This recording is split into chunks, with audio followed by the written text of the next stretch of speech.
सबको प्रणाम। राम राम। आज देश बहुत संकट में है। कारण है कि देश की सारी व्यवस्थाएं संकट में हैं। जब भगवान संकट में हैं तो हम हिंदुओं को कौन पूछता है? हमारे छात्रों को कौन पूछता है? हमारे जवानों को कौन पूछता है? हमारे गरीबों, निसहायों, विकलांगों को कौन पूछता है? सरकार तो अपने मौज मस्ती में परेशान है। सरकार अपने लोगों में परेशान है। सरकार अपने में परेशान है। लेकिन सब अपनी सुरक्षा स्वयं करें, क्योंकि आपकी सुरक्षा की जिम्मेदारी सरकार की नहीं है। सरकार को सिर्फ पैसा चाहिए, और पैसा कहाँ से आए, कैसे आए, इसके विषय में नहीं सोचना है। उनमें जितने भी नेता हैं, वो सब की जो बात अब जब हम और आप सुनते हैं तो यही लगता है कि सारे अनपढ़, सारे गंवार, सारे मूर्ख, सारे अशिक्षित उसी सरकार में भरे हुए हैं। जो अन्य पार्टियों में थे आज उसमें घुस गए हैं और चापलूसी में ऐसी ऐसी बात कर जा रहे हैं जिसका कोई हिसाब नहीं है। कोई कहता है राम मंदिर हमारा है, राम मंदिर का चढ़ावा हमारा है, राम मंदिर के लोग हमारे हैं, मतलब तरह तरह की बातें। कोई कहता है केयर फंड हमारा है, केयर फंड का पैसा हमारा है, केयर फंड का चंदा हमारा है, सब कुछ हमारा है। कोई कहता है गाय हमारी है, हत्या करने वाले हमारे हैं, चंदा देने वाले हमारे हैं। तुमको क्या मतलब? तरह तरह की बातें, फजूल की बातें, जिसका न सिर है न पूछ है। हम समाज से पूछना चाहते हैं, सरकार से निवेदन करना चाहते हैं कि हे सरकार, ऐसे ऐसे लोगों को सरकार में लाइए, ऐसे ऐसे लोगों को चुनाव लड़ाने के लिए वोट दीजिए या टिकट दे दीजिए कि वो आदमी जीते तो बात करने से पहले कुछ समझे, सोचे कि हमें क्या बोलना चाहिए। जिसको बोलने ही नहीं आता है उसको भी आप मंत्री बना दिए हैं, विधायक बना दिए हैं, सांसद बना दिए हैं। सबसे बड़ी गलती यही है, और यही लोग आपको ले डूबेंगे। और ये जब सुनते हैं तो दर्द होता है कि इतना मेहनत से जिस सरकार को बनाया गया था, वो सरकार उन्हीं के लोग ही डुबा देंगे उस सरकार को, जैसे अन्य सरकारों को उनके ही लोग डुबा दिए। कांग्रेस के लोग ही खा गए, सपा को सपा के लोग ही खा गए, बसपा को बसपा के लोग ही खा गए। उसी तरह बीजेपी को बीजेपी के लोग ही खाते जा रहे हैं। काहे कि इनकी गलतियों की सजा समाज माफ़ नहीं करेगा। आप लोगों ने देखा होगा, जब इनको वोट लेना होता है तो आपके घर तक बूथ बना देते हैं। वोट न रहने के बाद भी वोटर लिस्ट बना देते हैं। लेकिन जब शिक्षा, चिकित्सा, न्याय की बात आती है या कोई आप फार्म भरते हैं तो आपका सेंटर इतना दूर भेज दिया जाता है। एक तो महंगा फार्म मिलता है, उसको आप भरते हैं, 1000 से नीचे कोई फार्म नहीं है। कांग्रेस के समय में 2 रुपया 2.5 रुपये में फार्म मिलते थे, अब वो 1000, 1200, 1400, 1800 में 2200, 2500 तक मिलते हैं। उसके बाद उसके समय में सेंटर बहुत नज़दीक रखा जाता था ताकि गरीब बच्चों या छात्रों को उतना किराया न लगे, पैदल ही चले जाएं, साइकिल से चले जाएं, मोटरसाइकिल से चले जाएं। लेकिन ये सरकार तो इतना दूर भेज देती है सेंटर कि ट्रेन से जाना पड़ता है, बस से जाना पड़ता है, जहाज़ से जाना पड़ता है, भाड़ा भी वसूल लेती है, अधिक से अधिक फार्म का फीस भी वसूल लेती है, और पेपर भी लीक कर देती है।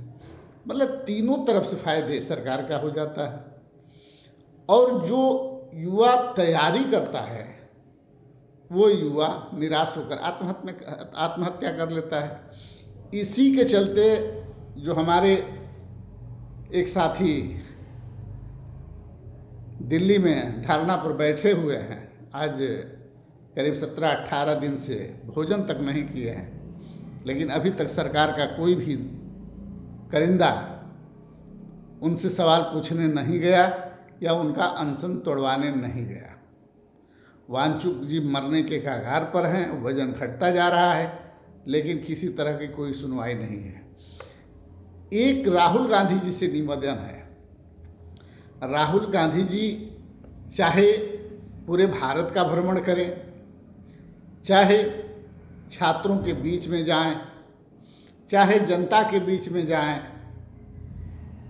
तो बिल्कुल सुरक्षा के साथ जाएं, क्योंकि जो प्रधानमंत्री थे जवाहरलाल नेहरू जी, इंदिरा गांधी जी, राजीव गांधी जी, उनको इतनी सुरक्षा के बीच में मार दिया गया। गांधी जी, तो आप तो अभी कुछ भी नहीं हैं, न प्रधानमंत्री हैं, न किसी पद पर हैं, न आपकी पार्टी मजबूत है उतनी।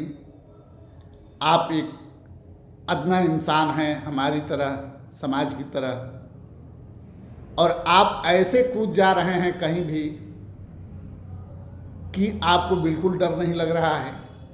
मैं जानता हूँ आप बलिदानियों के पुत्र हैं, आप बलिदानियों के नाती हैं, लेकिन आपको सोचना चाहिए कि जिस देश में इंसान सुरक्षित नहीं है, उस देश में अपनी सुरक्षा जरूरी है कि नहीं जरूरी है।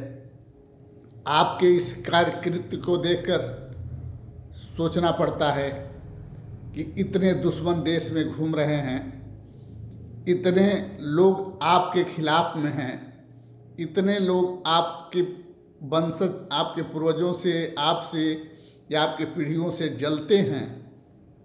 कब क्या कर देंगे, कब क्या होगा, ये कोई नहीं जानता है।